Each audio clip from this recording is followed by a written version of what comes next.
I've been feeling so down. What is up, everyone? My name is Andrea. If you don't know me, you should subscribe because, like, why not? You should also hit the notification bell down below so you can be notified every time I upload a new video, as soon as I upload a new video. But anyway, today I'm going to be doing my September wrap-up.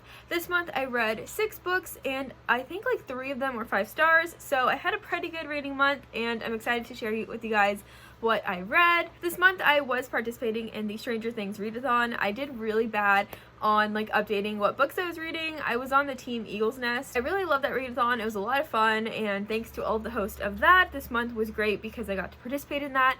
And I only got 6 books. I don't think I even completed the readathon, but I read 6 books, which is better than what I had been reading in the past couple months, so yeah.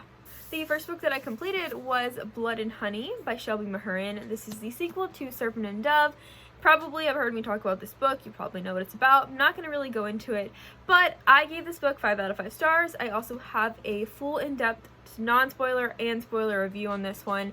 I will link it up here and in the description box below if you want to check that out. But I really like this book. I gave it 5 stars mostly because I saw such an improvement from Serpent and Dove. I feel like the writing style, the maturity level, the character development, all of that got intensely better in this book. So for that reason only, and also because I love Reed and Lou, I gave it 5 out of 5 stars and thought it was really enjoyable overall. Next this month I read The Lost Book of the White by Cassandra Clare. I love Cassandra Clare. We know this. I love Shadowhunters. We know this. But this one is the sequel to the Red Scrolls of Magic, which is the Eldest Curses series. I feel like Shadowhunters is just like such a popular series and a popular fandom, but not a lot of people read the Eldest Curses, and to be honest, the first book wasn't the best thing. I think I gave it 3 or 4 stars, but this one I gave 5 stars because I felt like it was just so fun and it was funny, and we got to see a lot more of the original The Mortal Instruments gang, like Jace, Clary, Simon, Isabel, and that was fun to hang out with all of those guys for a while. And then Magnus and Alec, just seeing them develop more as a couple, as parents, it's just beautiful. I love it. And also Max was in this one, and he's so cute, and he's blue, and he's a freaking warlock, and it's just so funny because he's a baby warlock, and he just causes a lot of trouble. But the plot, there's actually a plot in this one, which I liked, and the bad guy was a literal prince of hell, and he was really funny. I buddy read this with my friend Lisa, and we kind of kept like a good pace of like reading with each other, and we were just laughing about the Prince of Hell because we thought it was really funny, and we had a lot of the same views. We definitely both agreed that this one was better than the first one, but we also saw that like we could tell between Cassie and Wesley Chu's writing, like we could see, okay, Cassandra Clare probably didn't write that, or like some of the dialogue felt like something that some of the characters would not say, and that threw me off a little bit, but I looked past it and still gave it 5 out of 5 stars. Also tabbed it like a lot, and then I ran out of tabs at the end and had to just like dog ear my pages, but I need to go back and finish tabbing. But I completely like destroyed this book. Also, it has the reversible dust jacket kind of thing, but I like the white cover, which is not a popular opinion. Everybody doesn't like the white cover, but I like it. I like the original artwork, and hopefully for the 3rd book they keep like this a reversible dust jacket so I can have all of them matching, or else I'm gonna be really upset. So then I read One Was Lost by Natalie D. Richards. I gave this one 5 out of 5 stars too. It's a thriller, like a suspense thriller novel about these teenagers who have to go on like a senior trip in the woods, in the middle of the woods. 4 of them get lost and like separated from the group, and they wake up with like something written on their arms, and they've been drugged, and like they're not alone in the woods, and just scary stuff is happening, and it was actually pretty good. I don't read thrillers, I don't read mystery, I don't read suspense, so me branching out and reading this one was a big thing for me. Love that for me. But I think that maybe if you have read a lot of thrillers, you wouldn't enjoy this because it's very like surface level, basic, and you probably wouldn't give it 5 stars, but for me, it was simple. I'm a simple girl when it comes to mysteries, so it pleased me. I think the writing was pretty good and it kept me entertained, so that's all I can ask from a book. And yeah. Next, I read The Dark Tide by Alicia Jasinska and gave it 4 out of 5 stars. I really enjoyed this one more than I thought I was going to. 1, I bought this book because the cover is gorgeous. 2, the plot seemed really interesting to me. So it is about this town, which is like on the coast of a sea, and every year the Witch Queen has to come to land and choose a sacrifice to be drowned in the sea. And it also always is usually a boy, and it has to be somebody that the Witch Queen falls in love with, and she has to like kill him. She falls in love with him and she kills him. She's like, you're out.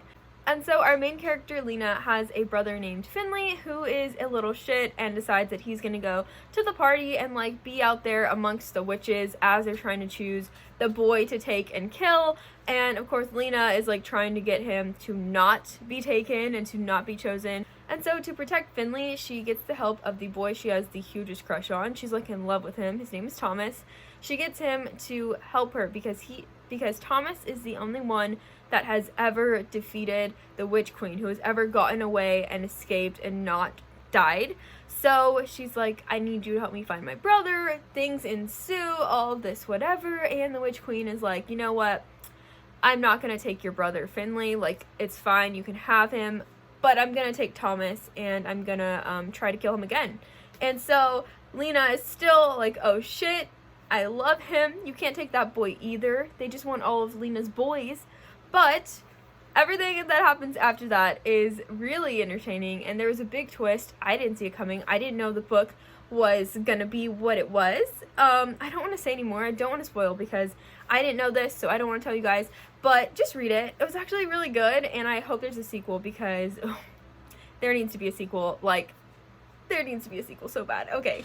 Next, I read A Conjuring of Light by V.E. Schwab. I started this one like at the beginning of September or maybe even last month, and I finally finished it, but this is a very thick book. It's like 600 pages if I'm right.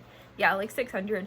And I tabbed it, and the green is the funny parts, and there was like not that much funny parts because this book was just intense and sad. Like the blue is sad. There's a lot of blue. As you can see, I used like all my tabs. But anyway, this is the final book in the A Darker Shade of Magic trilogy, and I love this series so much more than I thought I was going to. It was just a really good fantasy. I love the world building. I love the characters.